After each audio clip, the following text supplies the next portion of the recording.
All right, welcome back, everyone, to Off the Wire. We got a great episode for you this week. In our past episodes, we have asked you guys to send us episode ideas, and we had someone named Eric reach out to us with an episode idea that we thought would really be good for, honestly, us as well as we did the research, but also for all of y'all as listeners. So here's what Eric said. One of my projects for next year is an Active Directory audit and a roles permission audit for our environment. I'd be interested in hearing you guys talk about how you handle account hygiene, especially related to accounts, security settings, and group policies that predate your time at the current employer and whose origins are somewhat of a mystery. So I know, Anthony, you've been in different environments. I know you came into your current environment just about 5 years ago. So sure there was a few, mysterious things that you ran into as you went into that. Yeah, there was, a long list of especially with group policy, that was one that we had, someone that had been there since the beginning and, had all this group policy set up, and he retired a couple years after I got there, and, since we had someone take over, that was an interesting time, and, their comfort level like, you can do group policies, like, a million different ways. It's almost like the English language, you can say things in different ways, and some things just really aren't native to certain people, and, anyways, we'll cover how this person went into it. But, yeah, there's a lot of things that, you have to deal with, especially going into a new environment or taking over a new environment, especially with, identity management. Yeah, definitely had some of that myself. We kind of got lucky in our environment, I guess, as I kind of grew in my role. There was a kind of a third party tool that did a lot of the policies, and we kind of converted over to just using group policies. So I was able to redo most of those. Did have to kind of deconstruct those old policies that were put in place, but it was a little bit easier. Didn't have that, older group policy already built that I had to walk through. So I think we were kind of talking about how we would like to kind of talk about this topic.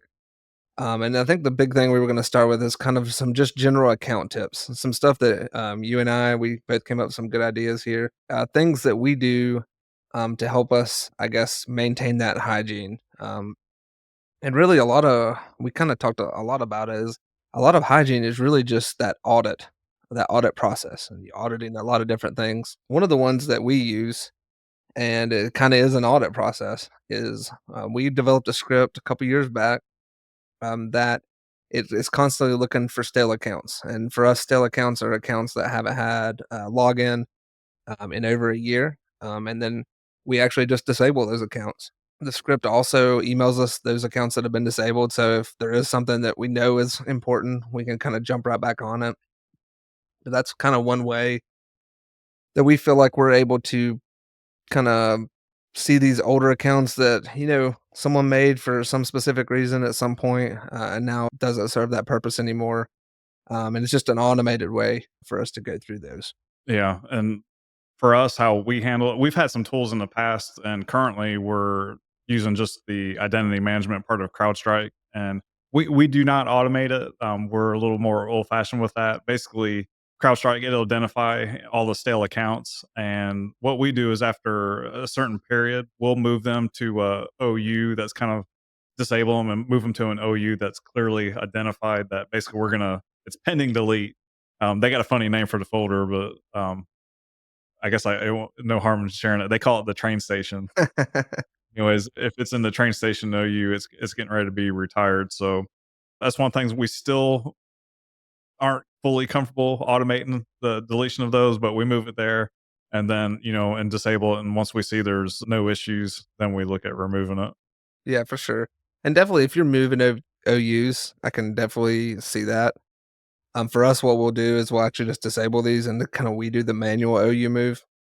Um, when you're moving OUs, you can have, like, changes in policy depending on the OU and how the policies are actually applied, so kinda actually recommend that you do it the way you do. For us, since we're just disabling, if we do run into a problem, it's staying where it's at, it's just, we re-enable it, and most of the time it's good. Mhm. Haven't had an issue yet, but, it is a possibility. With automation, there's the chance of maybe missing something that you should have caught. So, group memberships, I mean, this really goes, into this, kind of leads right into this, I guess. Group memberships are something that you have to keep your eye on. And In an Active Directory environment, obviously there's certain groups that are even more important than other groups.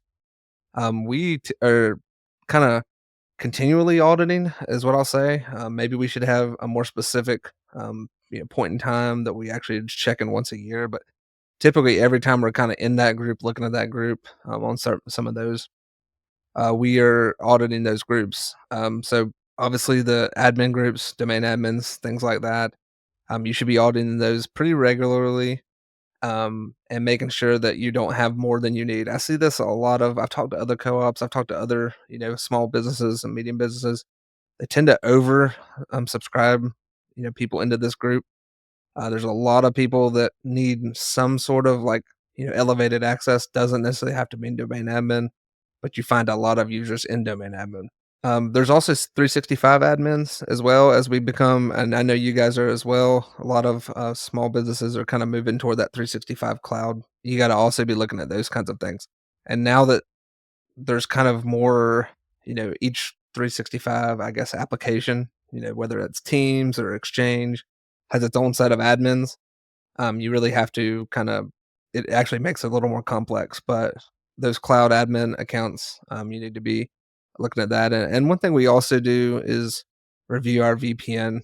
Um, we have a group that we assign VPN permissions. We're reviewing that pretty constantly because remote access in the environment also is, something that's a little riskier. So that's something that we need to kind of keep our tabs on and make sure that someone still needs VPN access because a lot of times it may be just temporary. Yeah, just to touch on like the domain admins, that's one of those things where you definitely want to have some form of alert to notify if a domain admin gets created. And then for those 365 admins, I know when we originally went to Office 365, we were very quick to give that global admin. And a lot of it was because we didn't know what we didn't know as far as, being administrators for certain portions. But we've definitely dialed that down. I think we've got 3 global admins. If it's someone that is managing SharePoint specifically, you can give them permission in SharePoint or email, that you can dial that down. And I definitely would recommend trying to reduce that global admin account as much as possible. Yeah, I think you're bringing up a really good point, Anthony. Is basically it'll make your life a lot easier if you never have to if you're not having you're doing this auditing, but you're not getting yourself in a an over admin, over privileged sense. So starting yourself with those lower privileges, it's much easier to move someone up than it is to remove privileges because they're not used to what they can do. So if you can Hmm. start them small and kind of work their way up, and we're going to talk a little bit about that a little bit later here. That's always good. It kind of reminds me of something my dad would always tell me as a kid about cleaning your room, right? If you just wait to the end of the day and clean your room, it's going to be a lot worse than if you, as you mess something up, you kind of pick it up along the way, right? So that actually works in a an environment like this where you're assigning groups and permissions. It's better to clean up stuff along the way than it is to kind of get yourself in a pickle and then have to take that really painful step of looking back at that. Yeah. And one thing I do want to mention is typically with the financial audits that we get, at least in our business, a lot of the stuff is asked, are you doing annual audits? And one recommendation I would have is just a simple checklist of things annually to do. Now, you could do, if you got a ticketing system, you could create a ticket that reoccurs annually, or if you got some kind of project management tool. But at a minimum, like I would have just a checklist somewhere in your documentation and have a list of things that you want to audit, and like just like looking through your groups, even your email security groups and stuff like that, and your domain admin accounts. You want to look at that stuff annually, and a lot of us are required to do that, whether we know it or not. It doesn't take a whole lot; just a simple list will help you, and you can build upon that as you discover things that you weren't auditing. Yeah. I would definitely I think annual is a good start, and I think there's big events that happen, in a user's life that are also good points to kinda step back and take a look at that as well. One of the other things we thought about was for those that may not be aware, I feel like most people are aware, but Windows does cache credentials. So, one of the things that can get you in a bind is having mobile devices per se with elevated credentials cached on them. You can change that. I do recommend doing that. I think it's 5 by default, but one of our listeners may correct me on that one. maybe 10. Can't remember if it's 5 or 10. But that's just something that you need to take care of. That is kind of like, so in a way, you're not auditing like a group membership, but you're auditing what credentials you kind of allow to be out in the environment, if that makes sense.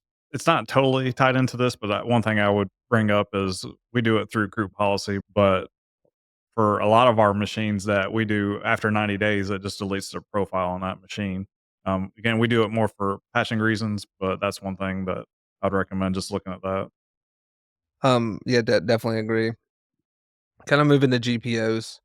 Um, you definitely want to limit how many GPOs get applied to a user. So there's two reasons for this. Obviously, there's performance reasons. The more GPOs you apply to a user, it typically takes a lot longer to log in. I don't know if you remember, Anthony, but with the advent of like SSDs and better networks, I guess in our environment, that is a lot faster than it used to be. Oh my gosh, I remember back in the day, the login process was like 2 or 3 minutes long. It was ridiculous. So that's been improved a lot, but obviously you can still have performance issues by having a lot of group policies. And the other thing, though, the one that kind of ties back into this auditing aspect is when you allow yourself to overlap a bunch of policies on one user, it makes it very, very hard to figure out which policies are applying to what things. And you can think that you're doing an audit, maybe in removing a certain thing from them. Maybe it's access to a shared drive, maybe it's something like that. And you're removing that, and you think, oh, okay, I'm good. I've removed that. But another policy is adding it in its place. So you have to be really careful when you have 30 or 40. If you have that many policies on one person, it just makes it hard to do that audit process. Yeah, and just another thing that came to mind with some of our audits, I try to change the people up with our audits. And the one thing I give a focus on, and this might sound like bad advice, but this is what I do say is, anytime we're doing an audit, you don't have to catch. Ideally, you'd want to catch everything, but don't let perfection stop you from finishing the goal. Just try to make it better than it was when you go through. It depends on what it is. Some things you do want to be thorough, but some things I think it's good just to take a good stab at it and try to get it better than what it was. Like, I mentioned earlier, I would try to rotate people through it. If you write a paper and you've got someone proofreading, one person may catch certain things and another person will catch things that are completely different. One, it gets them all more familiar with what's out there, and two, just gives you a different perspective and reviewing that stuff. No, that's a great idea. Actually, something I'm probably going to implement right away. So I appreciate that one. We are going to talk a little bit about some tools to do this. I know, Anthony, you guys have a pretty robust process around your weekend reuse passwords, and this is another kind of part of that auditing the accounts is you kind of auditing what kind of passwords they use. Currently, we're just using CrowdStrike, and we get notifications for that. And matter of fact, it was just last week. It was actually kind of funny. The person that won our quarterly phishing campaign popped up on having a password that was on the breach list. So I said, "Congratulations! Here's your gift card." Well, I started off with, "Do you want the good news or the bad news?" And she wanted bad news first. So the bad news is you got to change your password because it's on a breach list. And she was actually interested in. Well, one, she was wanting to know how we knew it, and then two, she was wanting to know how that would happen. And I simply just took this time to show her she was interested. We went to the website, Have I Been Pwned? And I said, "Well, give me, if you don't mind, share with me your personal email address." And, we went through that. And one email address that she gave me, it was in part of 4 different breaches. And the very last one, it actually had the passwords in there. So I said, this is why we tell you not to reuse passwords, because if you get hacked in one spot, it can impact you in other spots. But I was glad that she was interested, and I was glad to show her. So that was a good thing. We use CrowdStrike for identifying if they're using a reused password or part of a breach. So if someone has their domain admin account and their user account is using the same passwords, it'll notify us on that. The other tool we use is Microsoft Azure Password Protection. And this is great for if you've got some password that has been lingering in your network. So, if you go back 10 years ago, we had every time they reset a user's password, they would use the same password. It was a complex password, but they just kept reusing it and it got burned into people's brains. And so what they would end up doing is they would just use variants of that password. And it was complex, but I'll say this, it was easily guessable. And so, we kept instructing people to not do that, but still, like, CrowdStrike would find it, and even some pen tests, they were able to crack that password, and we would see like the first few letters, and we're like, that's that variant of that password. But with Microsoft Enter Password Protection, you can actually go in there and have it exclude, different parts. Like, so say people were using the QWER in their password, the first four characters in the like on the keyboard, or ABCD. You can put that in there to exclude, and it'll exclude it. Any variant of that password. So that's how we got people to stop using that. And anyways, because a lot of times you can tell people stuff, and they not all of them will change. And then some of the other things it'll do is it'll help protect against password spray accounts, and it has analysis for weak or common used passwords. So it's got some password lists that it'll bounce the user passwords off of. So that's a good tool, and it's free is the best part. Yeah, that's a really good point you brought up. Actually, early on, I think before our first pen test, we had a password policy. We had them changing the password every 90 days. Um, and it was pretty long. I can't remember. I think maybe we required 12 characters, but obviously we moved it up. This was, I don't know, maybe 4 or 5 years ago. But one of the funny things was because we changed it every 90 days, there was a lot of passwords around the season. So spring, year, Yeah. fall, year, winter, year, which now we do it much, we have a much greater time between password changes. So we don't have that as much, but it is true. Like, if someone gets to know a pattern or something, humans we're pattern creators, so we'll definitely do that. So, auditing your GPOs, we talked a little bit about that. One thing I did want to bring up before we moved on is for those that may not have used it, when you're auditing GPOs and you have like a bunch of GPOs applied to a user, you can use the RSOP tool, resultant. I think it's resultant set of policies is what it stands for. But you can actually run that, and it will tell you what policies are applied to that particular user, which can be very handy as you're troubleshooting some of this, auditing some of this as well. One thing we ran into, and I didn't have it on our list here, but it just ran into this week, is um, and you should have some way, or either manually or by doing this through a PowerShell script or something like that, to audit password expirations and things like that. So accounts that have been marked to never expire. We did happen to have one. Now, luckily, it wasn't an account a user used. It was one that was created a long time ago, but because it was said to never expire, it would, obviously, it's not going to get any password changes, things like that. Also, one thing that you may not be aware of, or at least I believe this is the case. So, if you're listening out there and this is not the case, please reach out to us. But I believe it to be that if you have an account that's set to never expire, it will not pick up a new password policy. So if it's set to never expire and you change the password policy, let's say you make it to like 15 characters, it will never actually get those 15 characters until that password's reset, because it's set to never expire. So it won't actually, pick up that new policy. And you think about it, it kind of makes sense because you wouldn't want to change a password policy and then it would invalidate all these users that already have passwords out there, right? So that's something to think about as well. Yeah, and we had a few instances, I'm not too proud of this, but of accounts that we don't change the password on, and eventually we had to have them change those passwords just because we had changed the policy so much that it wasn't. I mean, it was like 3 variants behind. So you're definitely right on that. It doesn't impact the stuff that hasn't changed or that never expires. Um, yeah, no, well, good. I'm glad you were able to confirm that. One thing we've been doing a lot, and I think this helps, it's not necessarily like an audit procedure, but it's kind of all these things that help with your hygiene, right? It's not necessarily the hygiene itself, but they make the hygiene easier.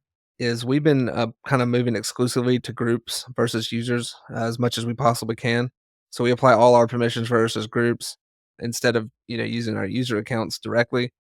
So what this does, and I'll talk about a little bit here in a minute, but as people are either moving, kind of coming in and out, or as groups change, as groups don't need access to something, or they do need added access, it helps those things from like slipping through the cracks. Where a group had access, maybe you said, "Hey, like this accounting doesn't need access to this anymore. I'm going to remove that accounting group." Well, if you had applied that permission with a user account, it doesn't matter, right? If you remove that group, but they also have like an explicitly defined permission somewhere, that's going to override that. So that's something that's really helped us. Is not necessarily the audit technique itself, but it's just helped that process be a lot easier. So one of the things, Anthony, you were telling me about that you guys do this a lot is this concept of dynamic groups within your environment. Yeah, this is one of those things where we've got some groups that if they're missed, it causes other issues. And honestly, it causes some security issues where we've got stuff requiring two factor and stuff like that. So this is something we just recently learned about a couple years ago. I'm sure it's been out there for quite a while, but is dynamic employee groups. So that is an Office 365 or an Azure, group, and if you've got some groups that, every employee is going to be in, you can use that and make sure that they're included in that. Another thing I want to mention, just because, so we're using the CIS tools and the CIS benchmarks, and basically they do everything with group policies. So for like Windows 11, we might have like 100 group policies that come from the CIS benchmarks. And one thing that we're doing just to make sure that we're aware. So some of these group policies we do have to exclude. So we track all that in a spreadsheet. I'm not saying it's completely necessary, but if you get a lot of group policies, I know you can look at them inside group policy for CIS benchmarks just because there's so many and we actually exclude some of the policies that they push out. We've got documentation on that. And for us, we just find it easier to track all that stuff in Excel. Now, granted, we use it in conjunction with actually looking at group policy itself, but we do keep a spreadsheet to track some of that stuff now. That's a great point, and we're kind of working on that hardening. And again, kind of like you were saying, the auditing really would be like, are you doing the hardening or not? But the hardening actually makes some of that process easier because it's removing some of the things that aren't necessary. Which I mean, a lot of that is kind of the entire purpose of the audit.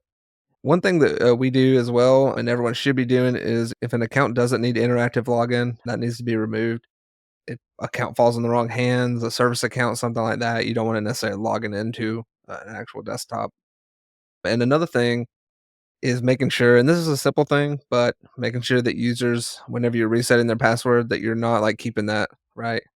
Kind of to your point, you mentioned that earlier where people were reusing, they like you gave a user, this type of password and they immediately just use that, some sort of variant of that, right? And then that's their password for the next, 10 years or whatever. One way we've kind of worked around, so we make sure we set it to change as soon as they log in. But one thing we've also done to work around that is we make the password longer. Typically, people when you change it and you give them a long password, they're gonna make that shorter, so they're not gonna wanna type in 35 characters. So the first time you give them a password or if you reset their password, making it a really long one, pretty much, I wouldn't say it guarantees, but it encourages them to basically make a new password, versus just making a variant on the password you gave them. I know someone in my department that's gonna love you for saying that. You kinda mentioned the one of the other things that we, talked about was documentation, and we even kind of, you know, went back and forth on maybe doing an actual full episode on documentation, but you need to document what you're doing, just like that spreadsheet you were talking about, making sure that anything you're doing has good documentation in place. One of the things that's kind of a pet peeve of mine is people that make groups and they don't put anything in the description. So if you're gonna apply policies and you're gonna apply things via group instead of explicit users, then you need to know what the group does, right? We created this group to give these people access to log into this application, right? That needs to be something in the group so that I'm not trying to track that down later. Or at the very least, it needs to be documented somewhere, whether that's your internal documentation or a spreadsheet or something, so that we're not 10 years from now trying to figure out what this group does and afraid to remove anybody from it because, it's going to shut down one of our critical applications and things like that. You just gave me something for us to do. We have a lot of descriptions that are blank, and I can think of a couple where I know we need to apply things, but I couldn't tell you why without researching it. Yeah, I mean, it's kind of one of those things. I mean, we definitely have got to do an episode about documentation, I think. It's one of the things that everybody hates doing in the moment, but then, like, 6 months from now, it always, like, helps you out. It's never what, like, "Man, we really over documented this. That was such a, a bad use of our time," or something like that. It always ends up Yeah. helping you later on, but everyone, obviously, it's not the most fun thing to do either. One of the things that, we've been doing is actually changing our naming convention for machines. We've been doing this based on some of our, efforts in microsegmentation, but that's actually helped us do some of that auditing too, because Before we kinda had one for the entire company, and just like a group, it almost like if you think about it, it made everything a lot more, broad and instead of narrowing groups out. So now but even our naming convention has actually helped us out because, now we've got much smaller pockets, if that makes sense. Yeah, and that's one thing I would just touch on too with the naming convention. Make it useful for yourself. Like for iPads, we throw in either you might want to throw in the model or the year, just so if you've got like for iPads, we do a 5 year rotation. Like we retire 'em for 5 years. An easy way to identify that is we just put the 2 digit year, at the end of the name, or just other things like with naming conventions. It's really good to if it's tied to an application or to some type of system, have that part of the acronym, make the naming convention benefit you, having it. Like it's not just for it being orderly. It can be useful to help you find things. Yeah, I think kinda to summarize what you're talking about is, like, just make it work for you. Like, don't Hmm. make it just something that you have to do. You do, of course, you have to have different computer names, but make it actually be useful to you. So one thing we've been doing as well, and this is not, again, not an audit thing, but it's something that keeps us from having to audit something later, is we've been using temporary accounts. So, if we have, like, a contractor and we're not sure if they're gonna be there, 2 years, 3 years from now, we'll just set an account up that expires, right? Like, the entire account, and we'll just give it a date. And that way, if we don't get to that point, we don't have this account that's, like, kinda floating out there that maybe, is sitting on that, in that breach, that you talked about that, "Oh, well, that person doesn't work here anymore, so we don't need to contact them to tell them to change the password." Well, come to find out, it's still out there, so temporary accounts if you can, and I thought, Anthony, might be a good one to talk about laps. I know we both have implemented this, but, you were talking kind of in a good detail, when we were meeting about this, about how you guys were actually integrating that. Yeah, so we rolled out Laps a few years ago, but this has just been it's been such an awesome thing. It's not even just a security aspect. It's actually knowing that we have the local administrator password for all of our systems. And matter of fact, with CrowdStrike, we had to have the local admin for all the systems when we're recovering them. And, thanks to Laps, we had all of that. So just to make sure for those that aren't familiar with Laps, Laps is local administrator password solution. And what it does is you can make it where it changes the passwords every single day or once a week or once a month, whatever threshold you want. I believe we have ours changed once a day, and it stores them in Active Directory. So, who cares if they're changing every day? You log into AD and you can get that password then and there. And, before that, I know for the most part, we would know the local administrator password, or at least one person would.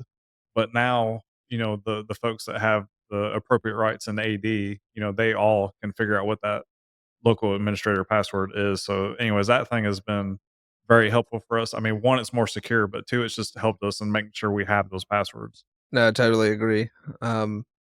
So one thing we also, as we were talking, we kinda brought up, and I think this is something that everybody really needs to hear, is that you can't, even though we're kinda focusing, at least in this section, on Active Directory, you can't forget about things that aren't Active Directory, they aren't integrated with Active Directory.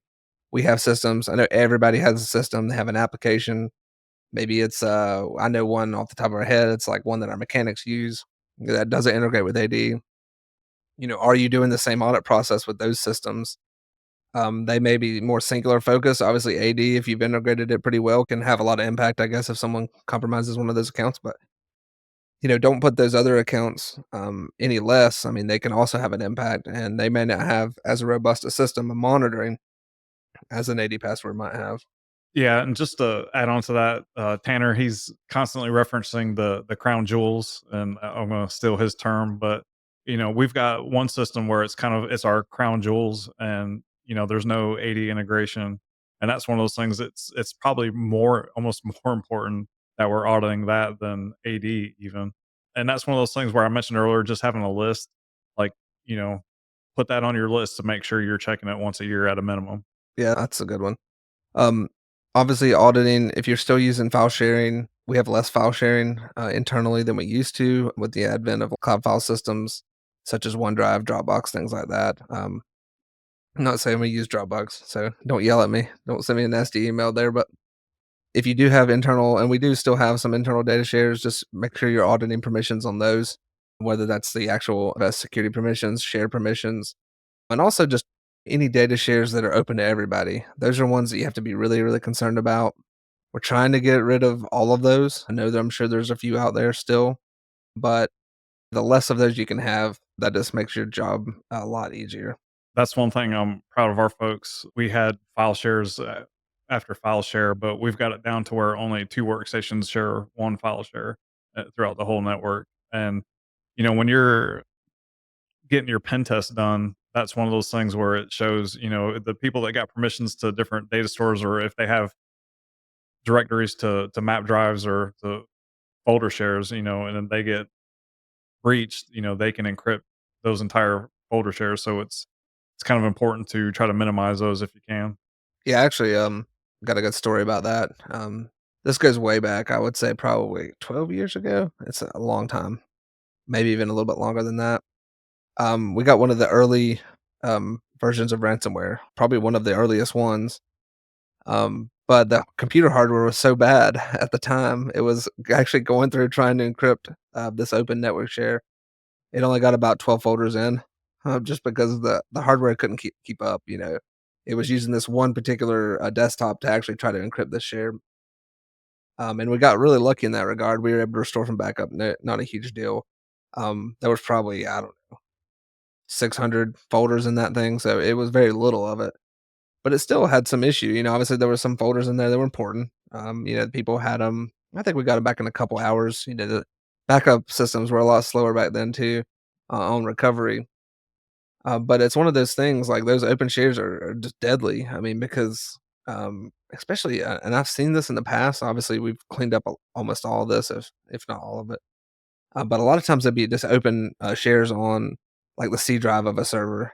Saw that a lot when I first got into the industry, and obviously Mm. I'm not Monday morning quarterbacking that, because cybersecurity just wasn't as big of a concern at the time. There wasn't so much of a threat as there is now, but those things can really, really hurt you.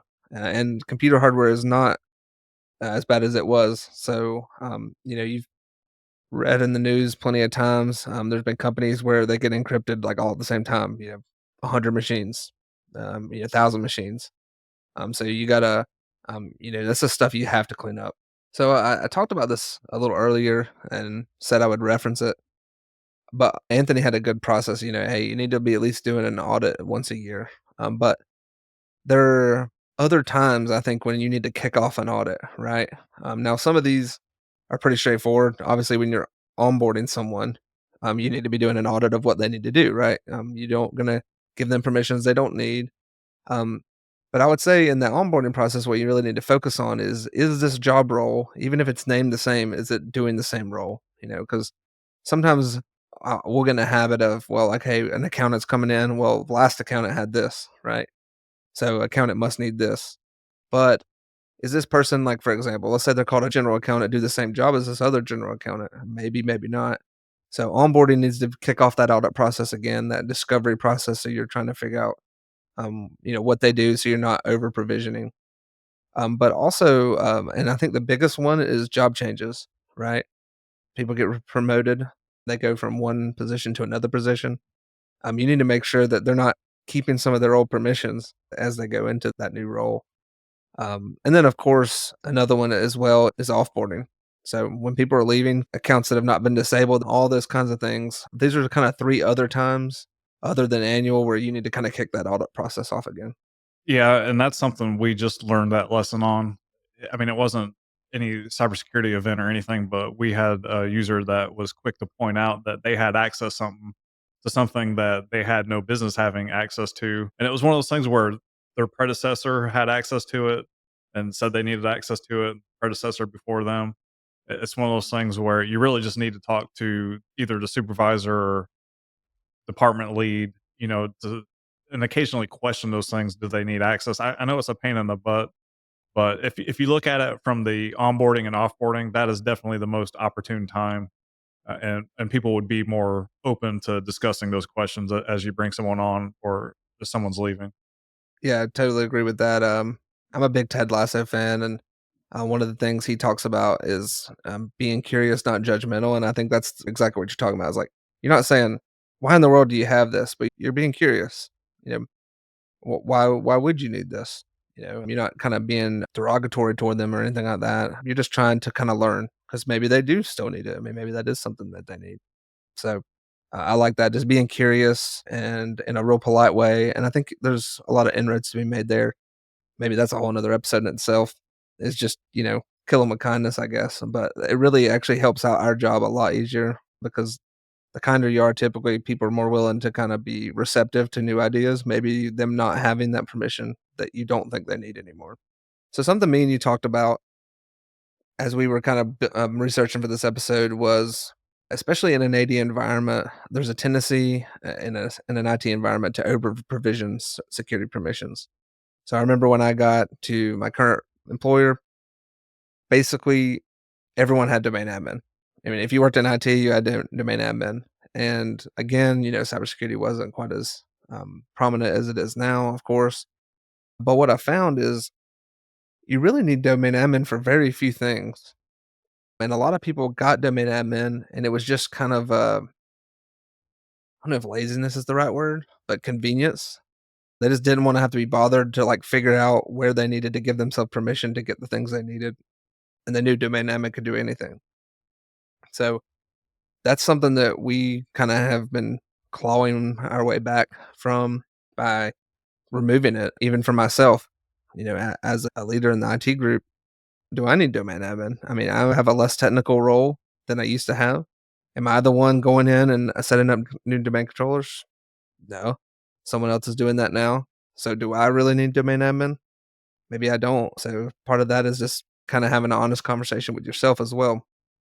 But in our help desk role, or our support specialist role is what we call it, we give them AD permissions, and we give them permissions to do things like add computers to the domain. Some group policies, we give them permission to edit and manage. They can do password resets, things like that. But we do that on specific OUs in specific areas, and we don't give them these overbroad, domain admin things that would have been that way 10 years ago. Yeah, the help desk role, honestly, it kinda we were beating our heads. So we currently don't have a help desk person dedicated, but for a little bit we did, and, we're like, "Well, we don't wanna give them domain admin rights. If there was, are we gonna have to create some custom group?" One of the folks looked and like, "Well, there's a help desk role," and we got to digging into it and tried it out, and it was everything that they needed to do for sure. And I'll say this, and I took after you a little bit. I spoke with my folks and took my domain admin rights away. I do have the help desk role because I occasionally do reset a password on occasion, but there was no reason for me to be a domain admin anymore. So that's a good point. And I do know that that's a difficult thing when people have domain admin rights and you pull those back. That can hurt people's feelings, honestly. But it's just one of those things where you need to look at it and discuss it with them. And, if something does come up where it's hindering them from doing their job, there's probably just a unique permission that will help them in lieu of the domain admin. That's the easy button, is to give them domain admin rights because it'll work. But, do your due diligence, do a little bit of research, and find out the exact permissions that they need. Yeah, I got a really great example of this, and it's not even related to a person, so you'd think it would have been easier, but, we had a monitoring solution that would actually, use WMI on a Windows machine to actually pull, like, disk space, and other things, right?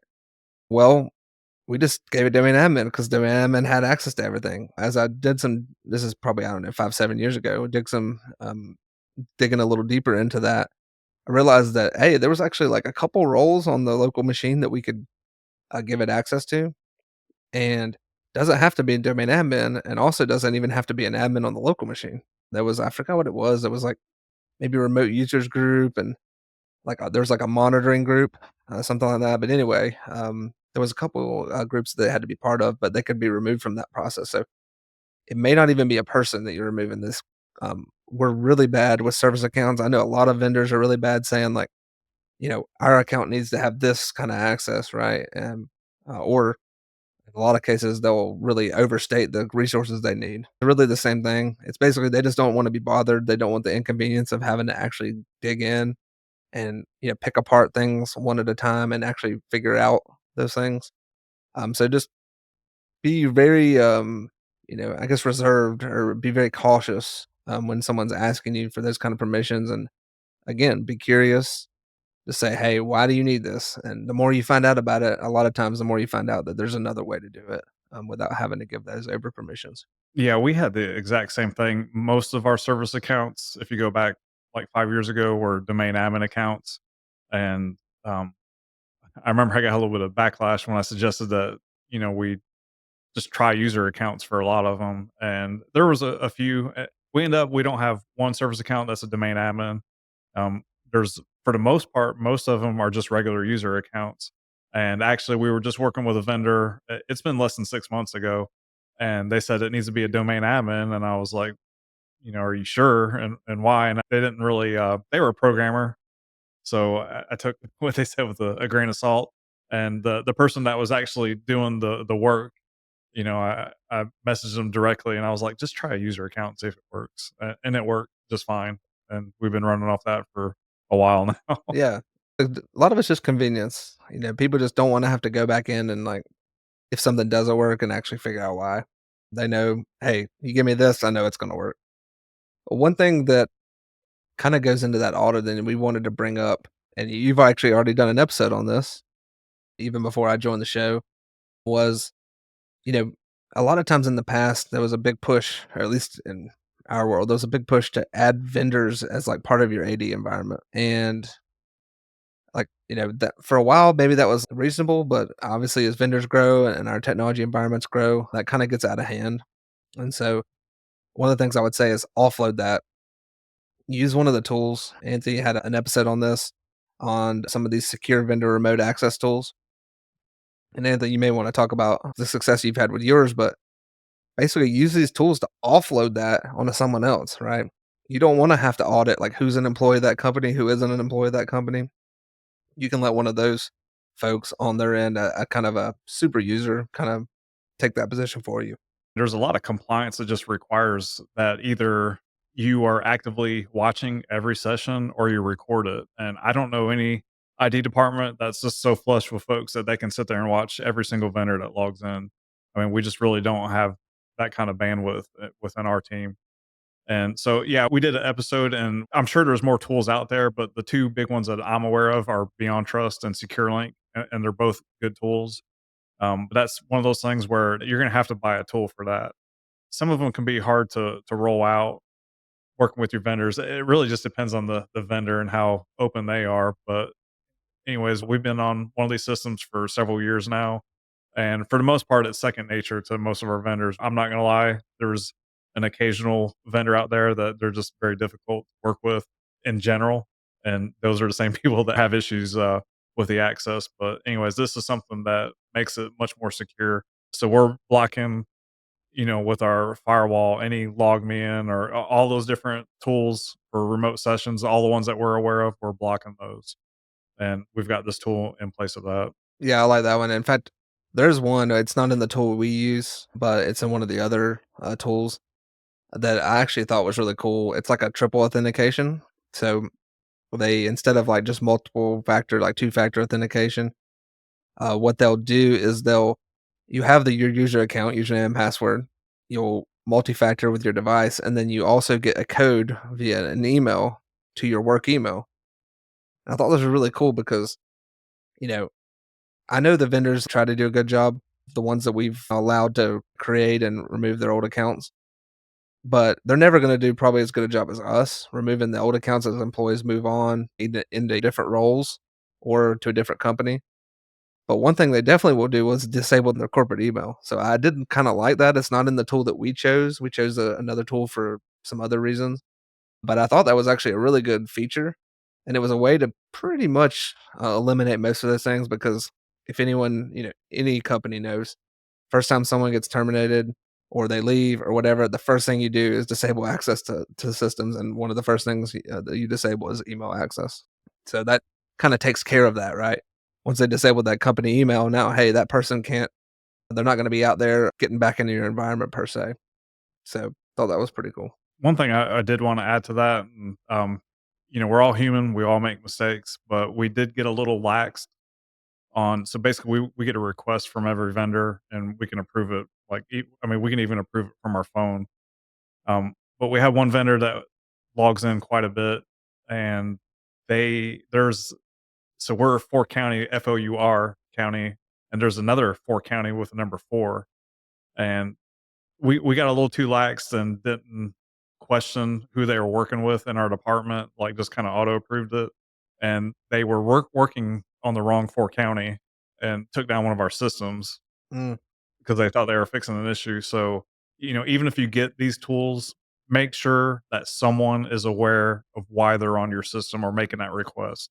So I know it's easy, especially when you make it so easy to approve it, but just, and we're doing a much better job at that, but that can happen. So just make sure, you don't, it's just like checking your email. Make sure you're just not clicking on stuff blindly, and I've done that. So, take your time and reach out and make sure someone in your department is aware of why they're on that system.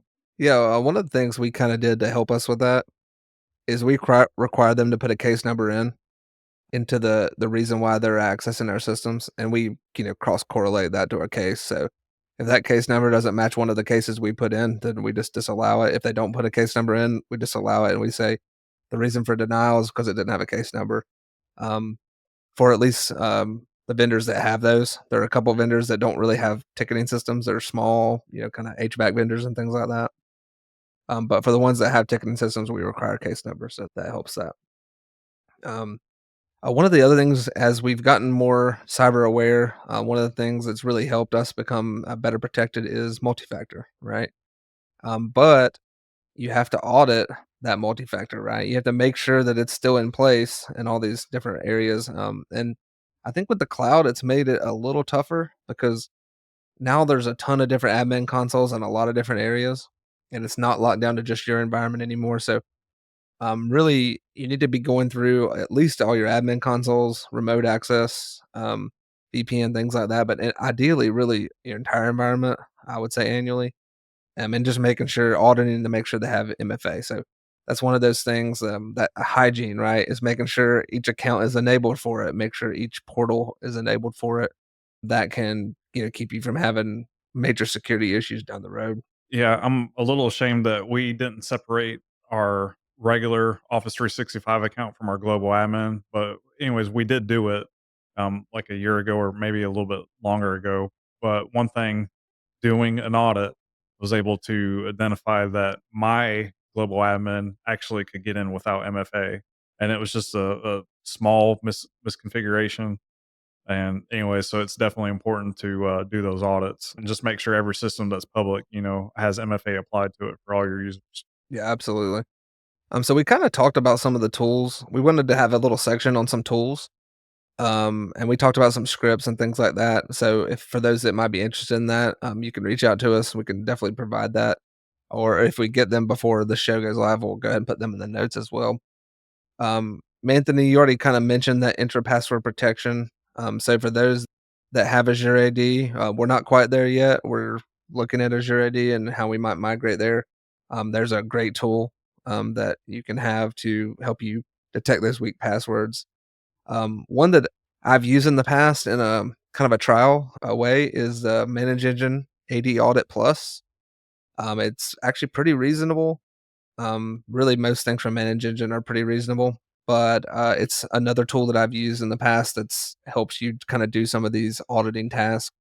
One that's a little more recent or that I looked into. Haven't done enough research in here to kind of totally recommend it, but just letting people know that I saw it as we were doing research for the show. Is one called Admin Droid. Now I think it's mainly focused on 365, and kind of if you think about it, 365 and all the different options. 365 is a pretty wide umbrella. You got Teams admins, you got Exchange admins. It's pulling logs and pulling different reports from all those different things to help you audit that. I'm gonna look more into this. Not saying I'm recommending it, just saying that it came up quite often as I was doing research into different tools to help you do auditing in your 365 environment. And then Anthony kind of talked about it, and um, I think he's going to include some links in the show note as well. Anthony, on the profile removal, you talked about this as something you guys did. Yeah, with the group policy, just automatically deleting those profiles after a certain amount of days. And you can, for some organizations, maybe you don't want to do that. But for the most part, we do it every 90 days and we haven't really had any issues. The only things that were of concern is like the training machines, but honestly, a lot of users just where they don't use it very frequently, they have issues anyway, so it wasn't much of a difference. I hate to say that, but it's just we tell people this, when you get into a machine that you don't usually log into, go to office.com and log in and you can gain most of your stuff from the web interface. Yeah, that's a great point.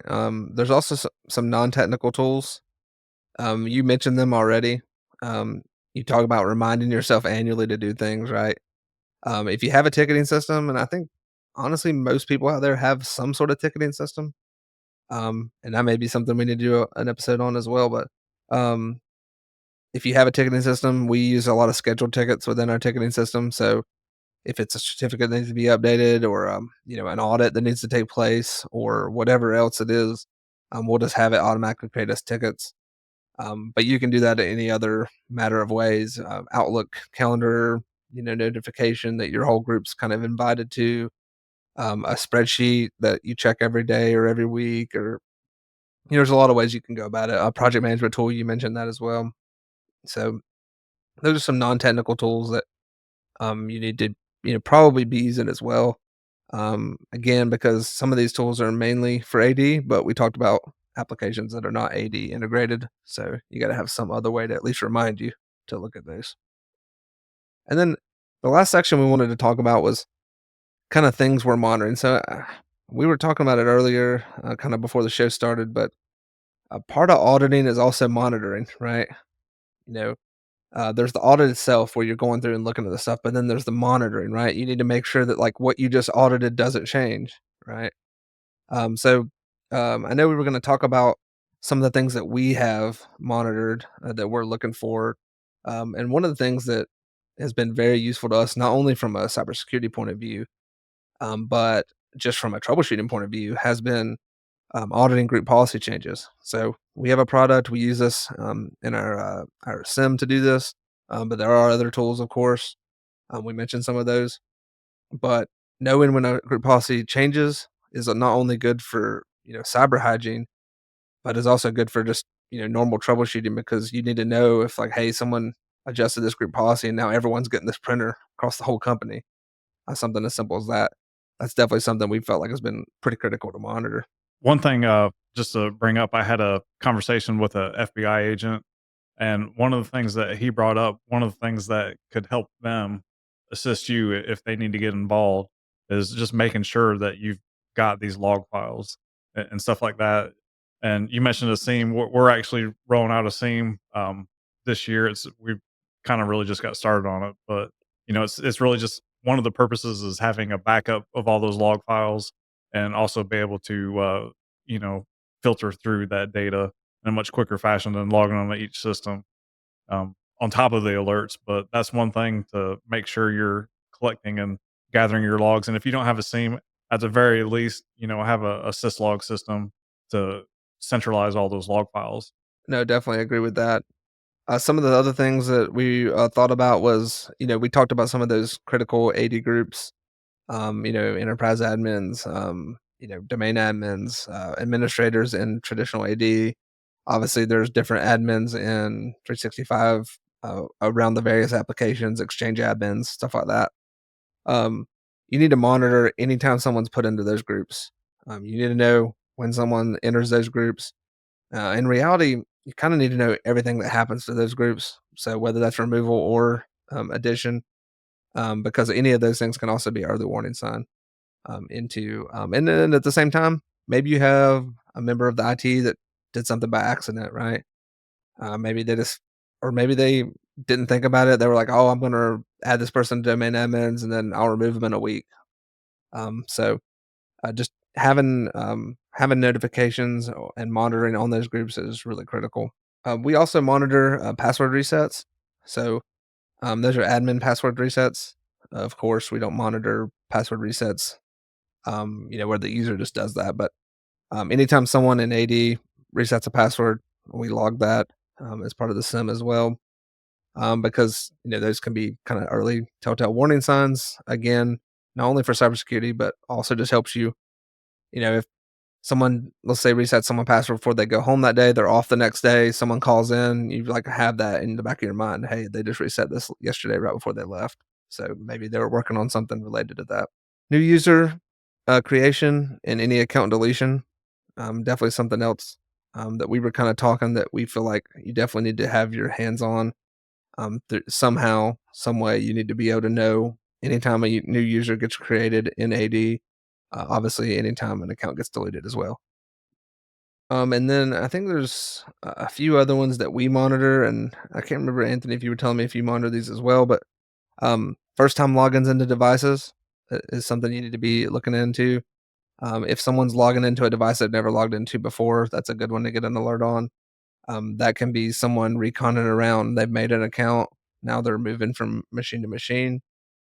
Um, Failed and successful logins. A lot of people monitor failed logins. That's good, but not many people, at least the ones I've talked about, monitor successful logins. And if you get successful logins in a short period of time, 5 or 10 successful logins in a minute, more than likely that's not human behavior. So someone's got a script where they're logging into multiple machines with the same account. That can be kind of an early warning indicator as well. And then the last thing that I think we had on our list was MFA. Not only are you auditing whether or not you have MFA turned on all these different consoles, but you need to make sure users aren't in bypass. And so we have an actual alert in our SIM as well. Anytime a user's in bypass, we do have to put them in bypass certain times. For example, a user leaves their phone at home. That's happened, and they live 30 minutes away. So are you gonna be like, well, I guess you don't work today?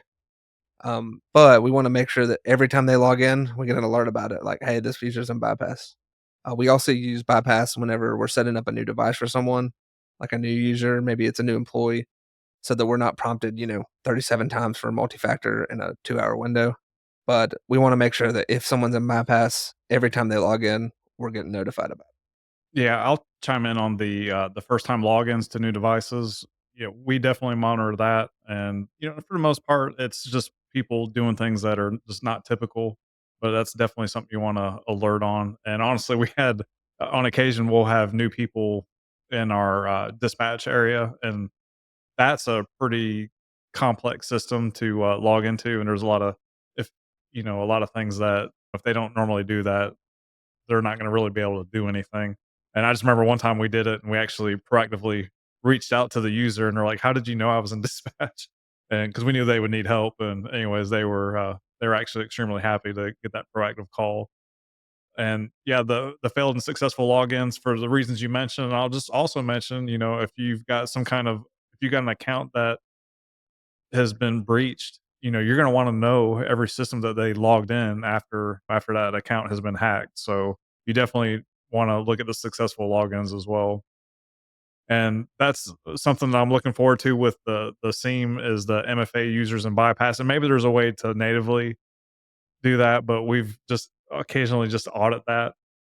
And there's been times where we found someone, got left in there. So to alert on that, like after 24 hours or whatever would be great. So that's something I would definitely look forward to us monitoring as well. Yeah, I think that's a pretty good list. Obviously, there's probably more out there.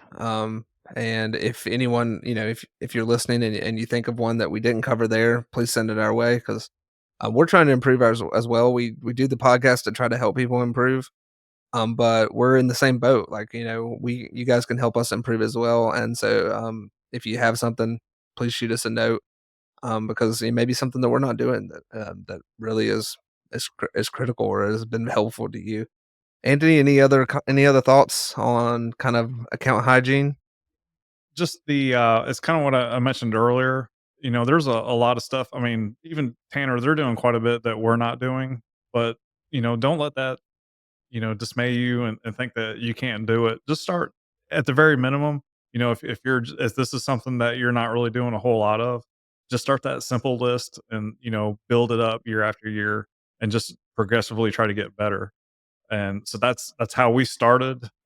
Now I'll say this: there's a lot of ways to run. You can do a lot of this with scripts and manual tools and free tools.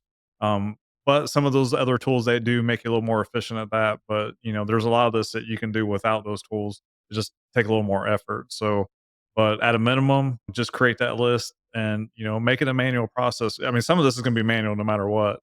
But just, grow that list and make sure you're doing those manual checks or those annual checks at a minimum.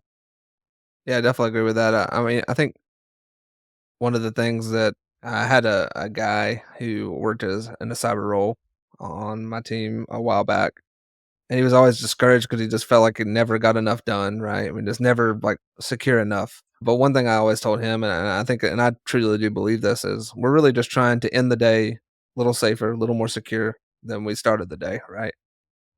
You don't build anything, all at once. You build it like a block or a chunk at a time. And no matter where you're at on the cyber journey, there's always a place to start and there's always improvement. There are plenty of people that have their cyber environment way more robust than either of us, and probably than many people listening. But that doesn't necessarily mean that we have to be discouraged. We just need to take off that little chunk at a time and get ourselves better.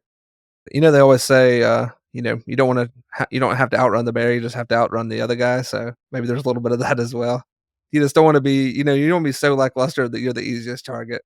So, a little bit every day helps you, become that, and, to be honest, I think you shared a story with me about, some guys at, smaller companies and how they basically wouldn't allow them to do anything cybersecurity wise, whether that was like spend, money for a tool or to actually implement policies. So there are people out there that are having a really tough time. So for those that have that ability, and I think a lot of us do, be grateful for that and, make your environment better, make your company better. They're trusting you to do that and you just need to step up each day and do that. All right, well, another episode's in the books. We're really appreciative of all of our listeners. This is really why we do it, and this episode I think is like cumulative of that, because it was listener suggested. So, for those out there that want to submit one, be like Eric, submit one, and a lot of times I think this is a great episode idea. So I'm glad he did that, and we could cover it.